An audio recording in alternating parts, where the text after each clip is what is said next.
샬롬 샬롬 샬롬 샬롬. 하나님 사랑합니다. 여러분 주 안에서 사랑합니다. 오늘은 잠언 5장 말씀이죠. 여호와의 눈앞에서, 사람의 길은 여호와의 눈앞에 있다라고 말씀하죠. A man's ways are in full view of the Lord. 이렇게 나와 있습니다. 그래서 이것이 오늘의 제목입니다. 이 잠언 5장 말씀은 이미 2장 16절에서 19절에 보면 그 음녀의 이야기 나오거든요. 2장 16절에서 19절을 한번 합독합니다. 잠언 2장 16절에서 19절입니다. 지혜가 또 너를 음녀에게서 말로 흐리는 이방 계집에게서 구원하리니 그는 젊은 시절에 짝을 버리며 그의 하나님의 언약을 잊어버린 자라. 그의 집은 사망으로 그의 길은 스올로 기울어졌나니 누구든지 그에게로 가는 자는 돌아오지 못하며 또 생명길을 얻지 못하느니라. 이렇게 말씀하고 있습니다. 지혜가 너를 선한 자의 길로 행하게 하며 또 의인의 길을 지키게 하리니 대저 정직한 자는 땅에 거하며 완전한 자는 땅에 남아있으라. 그러나 악인은 땅에서 끊어지겠고 간사한 자는 땅에서 뽑히리라. 이미 이런 말씀이 있죠. 그것에 대한 가르침이 좀 더 세세하게 확대되어진 그런 내용이다. 음녀의 길, 그리고 음녀가 있으면 어떤 사람도 있을까요? 의인의 길도 있겠죠. 이 주제는 본문 외에도 6장 24절에서 35절, 또 7장 1절에서 27절까지 연속적으로 다루어지게 됩니다. 음녀에 대한 경고가 많이 강조되어지는 것은 그만큼 젊은 사람들의 큰 위안으로 나타납니다. 애굽의 지혜자들은 출세를 위한 경력을 망치지 않기 위해서 조심하라고 항상 경고했지만 성경은 더욱 근본적인 문제로 지혜자 즉 하나님의 백성으로서 그의 합당한 지혜로운 삶을 위해서 경고하고 있습니다. 음녀의 유혹 3절에 보면 나타나 있죠. 5장 3절을 보면 음녀의 입술은 꿀을 떨어뜨리며 그의 입은 기름보다 미끄럽다 이렇게 말씀하고 있어요. 꿀을 떨어뜨렸대요. 음녀의 그 입술은 이렇게 아주 꿀을 떨어뜨려 달콤하죠. 그 입은 기름보다 더 미끄럽다라고 얘기합니다. 음녀에 대한 교훈에 들어가기 앞서서 이건 역시 지혜의 문제임을 분명하게 지적하고 있는데 하나님이 주신 지혜는 하늘에 속한 신령한 것인가 동시에 집을 세움과 같은 실제적이고 현실적인 것이라고 말씀합니다. 5장 1절부터 봅니다. 내 아들아 내 지혜에 주의하며 내 명체를 내 귀를 기울여서 근신을 지키며 내 입술로 지식을 지키도록 하라.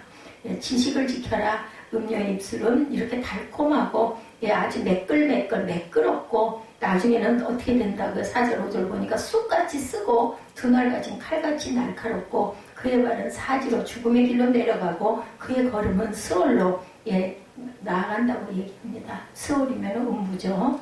그는 생명의 평탄한 길을 찾지 못하며 자기 길이 든든하지 못하여도 그것을 깨달지도 못한다.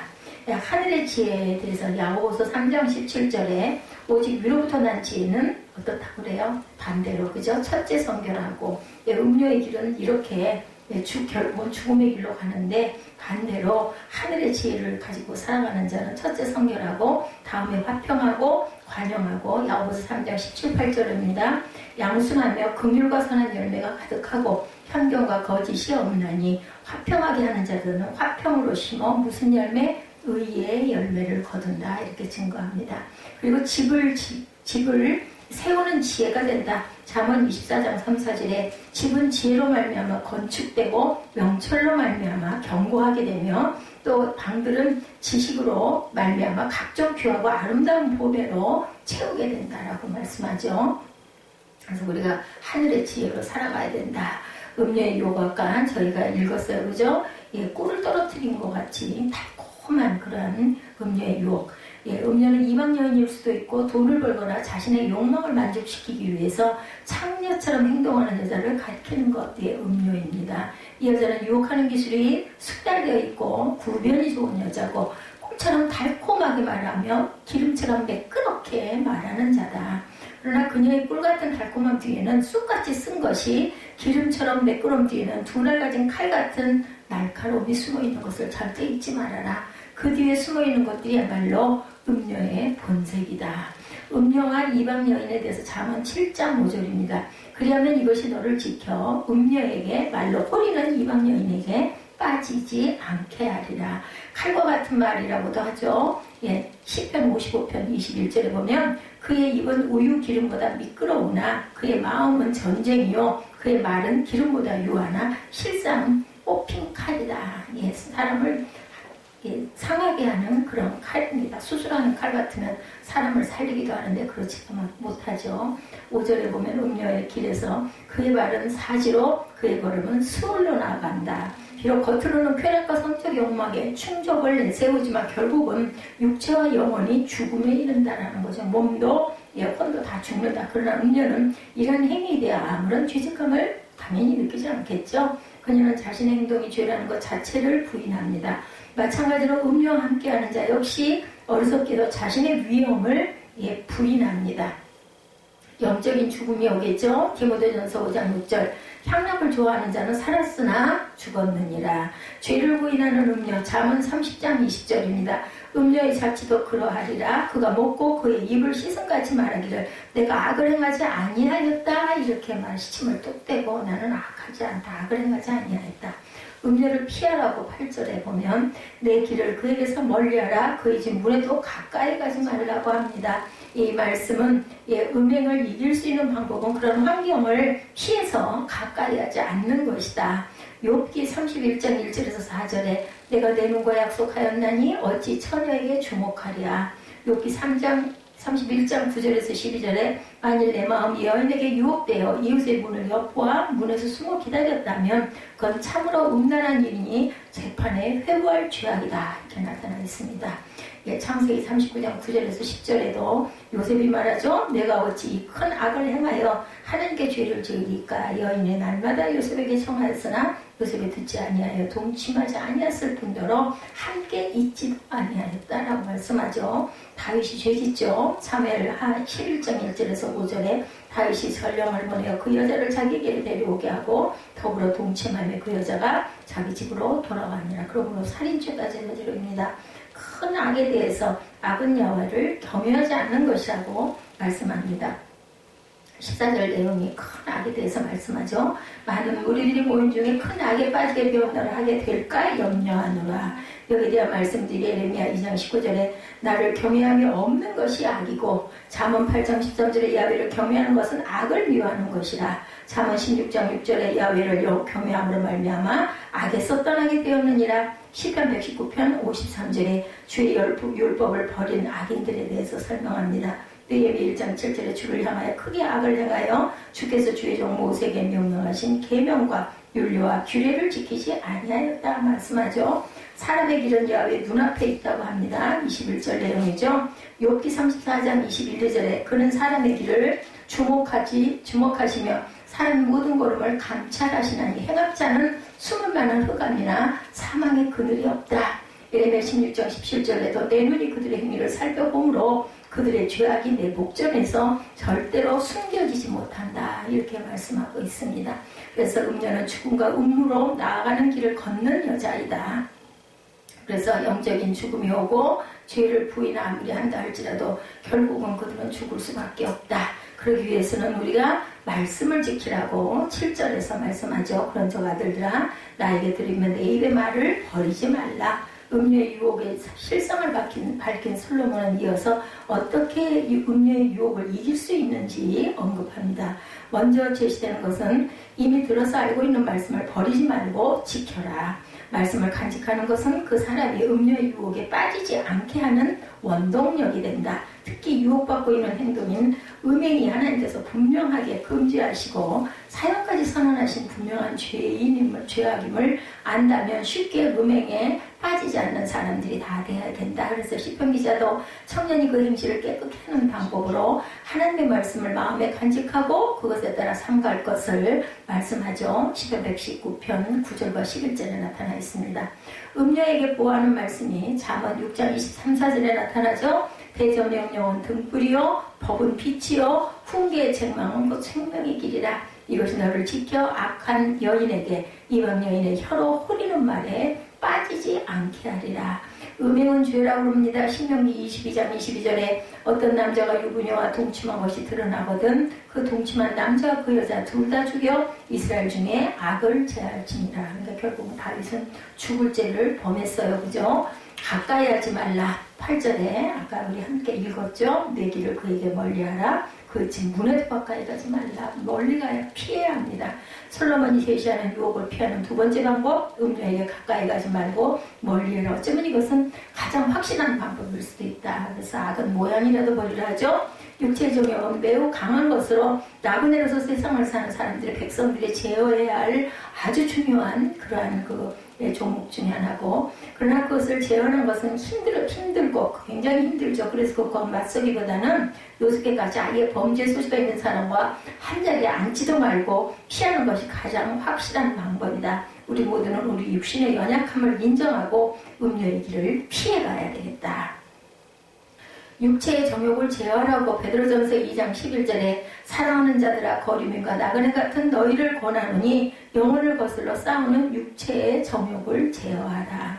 음녀의 피함 창세기 39장 10절에 여인이 날마다 요셉에게 청하였으나 요셉이 듣지 아니하여 동침하지 아니할 뿐더러 함께 있지도 아니하리라.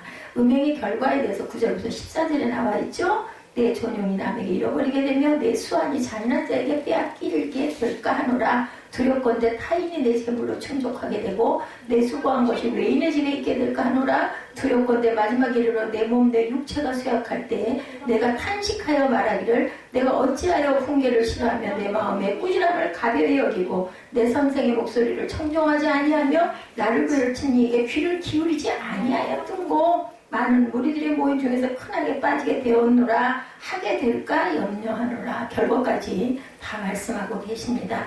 음행이 가져오는 결과죠. 그는 평생 수치와 가책을 느끼며 외롭게 살아야 돼. 소에 대해서 살아야 할 것이다. 이것은 모든 지혜자의 본면을 무시한 것에 있어서 기인한다. 그 이유는 그러므로 아직 선택의 여지가 있는 지금 그 명백한 결과를 생각하는 것은 음행을 행하고자 하는 마음에 제동을 걸게 되는 것이고, 이것을 알면서도 음행을 한다면 그는 분명 어리석은 자라는 거죠. 수치와 부끄러움에 대해서 잠언 6장 32, 3절에도 나타납니다. 여인과 간음하는 자는 무지한 자라. 이것을 행하는 자는 자기의 영혼을 망하게 하며 상함과 능욕을 받고 부끄러움을 씻을 수가 없게 된다. 이렇게 말씀하죠. 보상금으로도 해결되지가 않는다. 잠언 6장 34절 35절에 계속해서 말씀합니다. 남편이 투기로 분노하여 원수가 없는 날에 용서하지 아니하고 어떤 보상도 받지 아니하며 많은 선물을 줄지라도 듣지 아니하리라. 그래서 너희는 아내를 사랑하라. 결론은 음행에서 멀리 피하고 같은 자리에 앉지도 말고 아내를 더욱더 사랑하라. 15절 내용의 상징이죠. 너는 내 우물에서 물을 마시며 내 샘에서 흐르는 물을 마시라. 어찌하여 내 샘물을 집 밖으로 넘치게 하며 내 도랑물을 거리로 흘러가게 하겠느냐. 네가 잘 관리하라는 거죠. 그 물이 내게만 있게 하고 타인과 더불어 그것을 나누지 말라. 내 샘으로 복되게 하라. 내가 젊어서 취한 아내를 즐거워하라. 그는 사랑스러운 암사슴 같고 아름다운 암노루 같으니 너는 그 품을 항상 족하게 여기며 그의 사랑을 항상 연모해라. 그러면서 20절에도 또 말씀합니다. 내 아들아 어찌하여 음료를 연모하겠으며 어찌하여 이방 계집에 가슴을 안겠느냐. 대저 사람의 길은 야훼 눈앞에 있나니 그가 그 사람의 모든 길을 평탄케 하시느니라. 악인은 자기를 악에 걸리며 그 죄의 줄에 매이나니 그는 훈계를 받지 아니함으로 말미암아 죽겠고 심히 밀려남으로 말미암아 호미하게 정신을 잃어버리게 된다라는 말씀이죠. 그래서 결혼 안에서의 성생활에 대한 이야기를 이렇게 아주 아름답게 표현합니다. 내 운물, 내 셈으로 표현된 가정과 아내는 남편의 독점적인 것이죠. 남편이 독점적인 것. 그 안에서 서로의 성적인 욕망을 채워주고 다른데 그런 음란을 행하지 말아라. 남편과 아내는 모두 성적인 필요를 가지고 있다는 거죠. 육체적으로. 그것이 합법적인 방법이 결혼관계 안에서 해결되어지지 않을 때 음행이 자연 발생적으로 행해지는 것이다. 서로의 욕구를 채워주지 않는 것은 배우자라 하여금 타인을 향하게 하는 것과 동일한 행위가 된다. 그러니까 배우자도 잘못이 있는 거예요. 그죠? 채워주지 못하는. 서로의 성적 욕망을 채워주라고 고린도전서 7장 5절에도 서로 분방하지 말라. 다만 기도할 틈을 얻기 위하여 합의상 얼마 동안은 하되 다시 합하라. 이는 너희가 절제 못함으로 말미암아 사탄이 너희를 시험하지 못하게 하려 함이라. 음행의 연고로 결혼하셨고 고린도전서 7장 2절에도 음행을 피하기 위하여 남자마다 자기 아내를 두고 여자마다 자기 남편을 두라.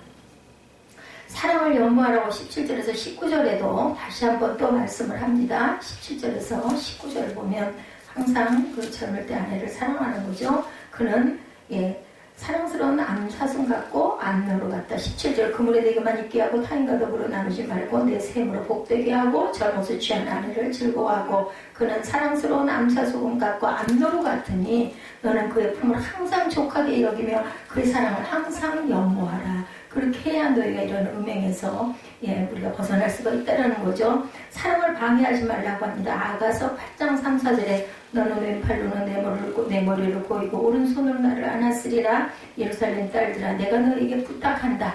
내 사랑하는 자가 원하기 전에 흔들지 말고 깨우지도 말아라. 배우자에게 마음을 빼앗겨야 되겠다는 거죠. 아가서 4장 9절에 내 누이 내 신부여 내가 내 마음을 빼앗았구나. 내 눈으로 한번 보는 것과 내 목의 구슬한 꿰미로 내 마음을 빼앗았다. 이렇게 얘기합니다. 아내에게 마음을 빼앗기고 남편에게 마음을 빼앗겨야 된다는 거죠. 하나님의 헤아림에 대해서 21절부터 나타나죠. 사람의 길은 여호와의 눈앞에 있다. 그가 그 사람의 모든 길을 평탄케 하신다. 그러나 악인은 자기 악에 걸리며 그 죄의 줄에 매이나니 결국은 그는 훈계를 받지 않음으로 말미암아 죽겠고 심히 미련함으로 말미암아 혼미하게 된다라는 거죠.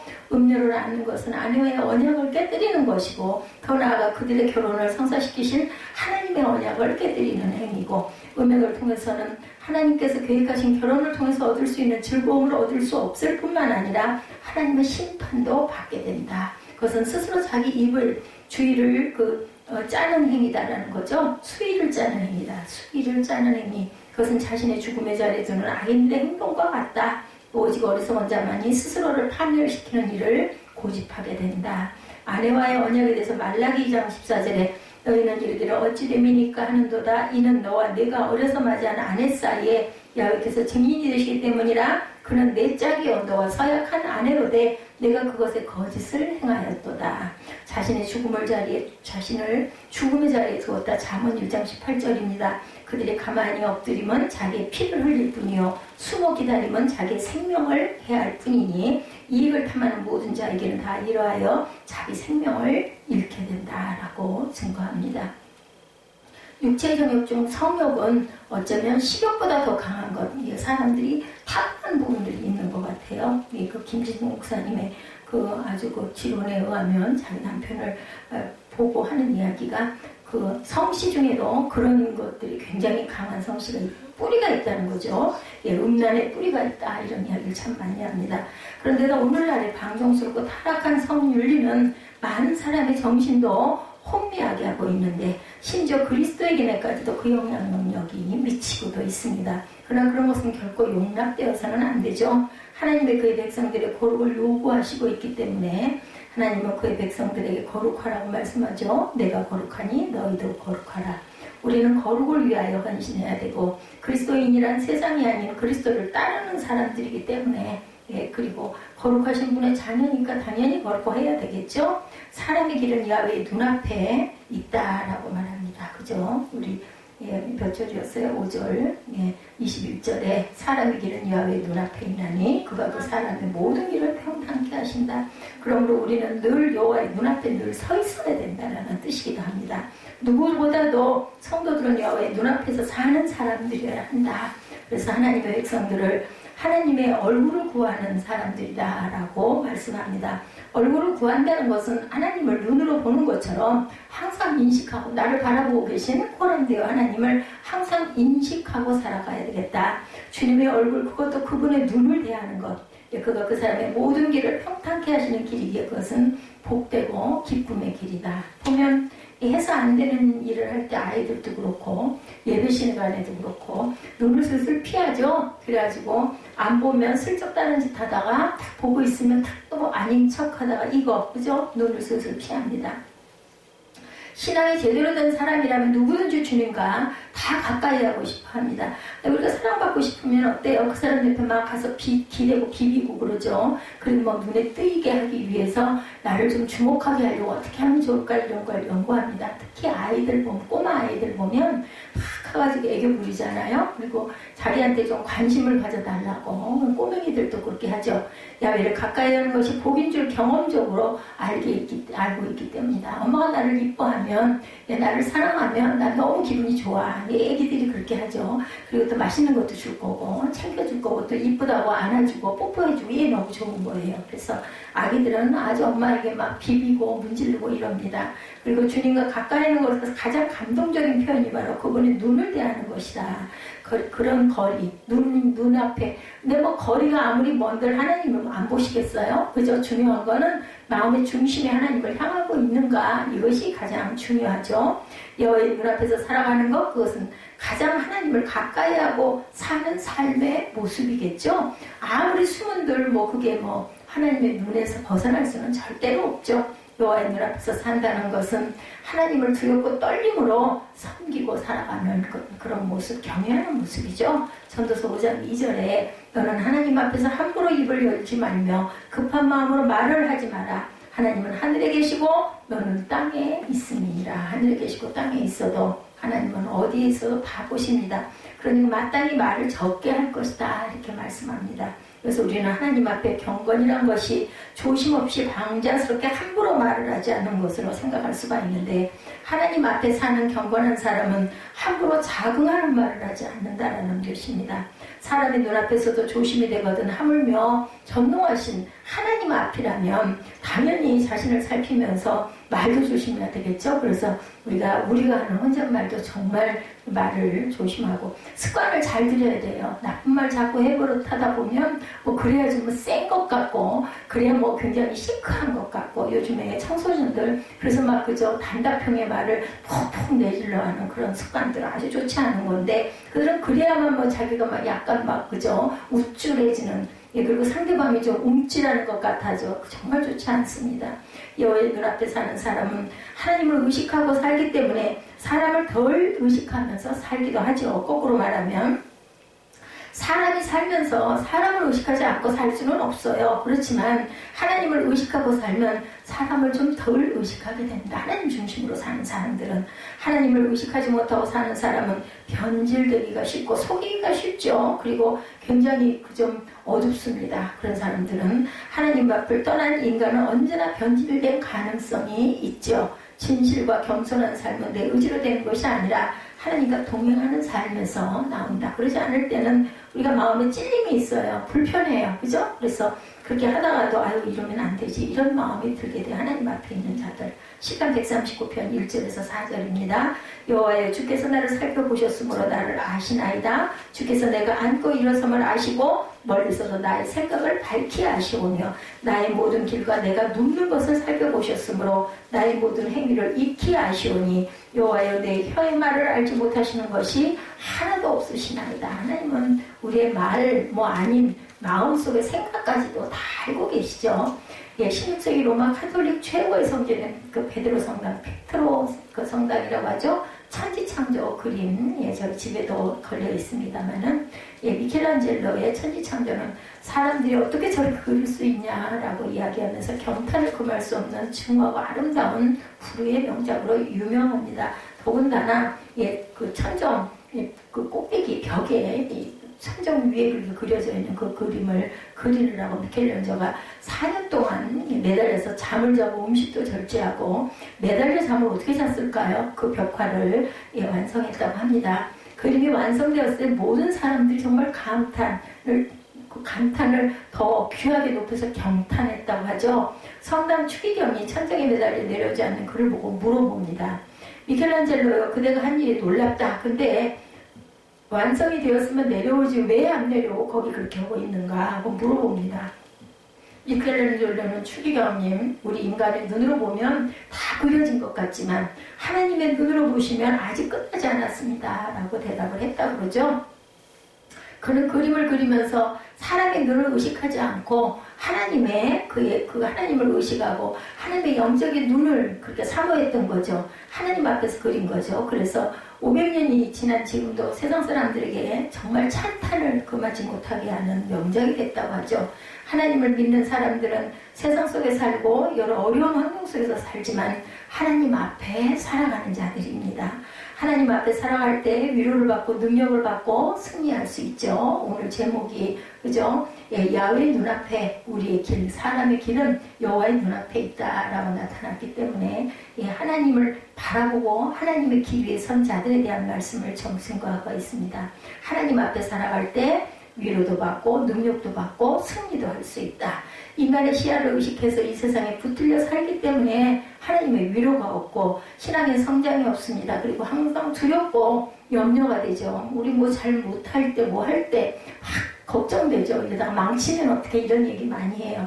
자신감 있는 사람들은 안 그래요. 이렇게 쩔쩔매고 쩔쩔매면 여지없이 실패합니다. 그림 같은 거 그릴 때 보면 근데 아주 노련한 사람들은 획을 착착 긋지 않아요. 제가 그전에 글 쓸 때 끝에 그거 직인 찍을 때 꼭 실수를 해가지고 달달 떨리죠. 이거 실수하면 큰일인데 이 큰 전지를 다 썼는데 이거 낙건 잘못 찍으면 삐뚤어지면 아주 그래서 조그만 글씨 쓸 때 영락없이 덜덜 떨면 영락없이 틀려요. 잘 긋은 획이 삐칩니다. 그러면 결국은 망치는 거죠. 다시 해야 되는 거죠. 그래서 우리는 자신감 있게 그죠? 예, 그 대신 또 그런 숙달을 열심히 훈련을 해야 되겠죠. 야훼 눈앞에 사는 사람은 기회주의자처럼 언제든지 자기 이해에 따라 이리저리 흔들리지 않습니다. 시편 16편 8절에 내가 야훼를 항상 내 앞에 모시며 그가 내 우편에 계심으로 내가 요동치 아니하리로다. 아니 믿는 구석에 있으면 우리 하지 않아요. 내 뒤에 누가 있어. 아이들 꼬마들 막 큰 소리 쳐요. 혼자 있을 때는 쭈삐쭈삐 굴던 애가 엄마가 따라 나와 있으면 막 아주 자신만만하죠. 그래서 괜히 평소에 자기가 좀 물리던 애들 가가지고 다 발로 차보기도 하고 건들기도 하고 이러죠. 나중에는 뭐 없던 그런 걔가 이 새끼가 하다가 보면 뒤에 엄마가 서 있으면 애들이 움찔하는 그런 거 여러 번 봤어요. 엄마가 없으면 이제 혼날 일인데 뭐 그러거나 말거나 아주 의시 딱딱해요. 그렇게 우리가 하나님이 내 뒤에 계시니까 내가 누구를 두려워하려 이럴 수 있는 거죠. 누구처럼 다윗처럼 골리앗 앞에서 나는 야훼 신의 의지에서 내 나간다. 하나님이 나를 대신하실 거야. 이런 배짱, 이런 믿음. 다윗은 이렇게 하나님을 늘 자기 앞에 모셨기 때문에 요동치 않았다라는 거죠. 그리고 왕임에도 불구하고 하나님으로부터 교훈을 늘 그저 명심했습니다. 먼저는 모든 회방과 비난을 받을 때 요동하지 않았다. 고린도전서 4장 3, 4절에도 바울이 말합니다. 너에게나 다른 사람에게나 판단받는 것이 내게는 매우 작은 일이라 나도 나를 판단하지 아니하노니 내가 자책할 아무것도 깨달지 못하나 그러나 이로 말미암아 의롭다함을 얻지 못하노라. 다만 나를 심판하실 이는 주시니라. 하나님밖에 나를 심판할 자가 없다. 세상 사람은 사람의 혐오과 비난을 몹시 두려워합니다. 그래서 그것을 막기 위해서 여러 가지 비열한 일을 많이 하죠. 또 성도 중에도 그것에 감염되어 사람의 혐오 비난을 두려워하는 자가 많이 생기고 그로 쫓아 불의한 결과도 많이 이루기도 합니다. 불의한 결과가 많이 나타나죠.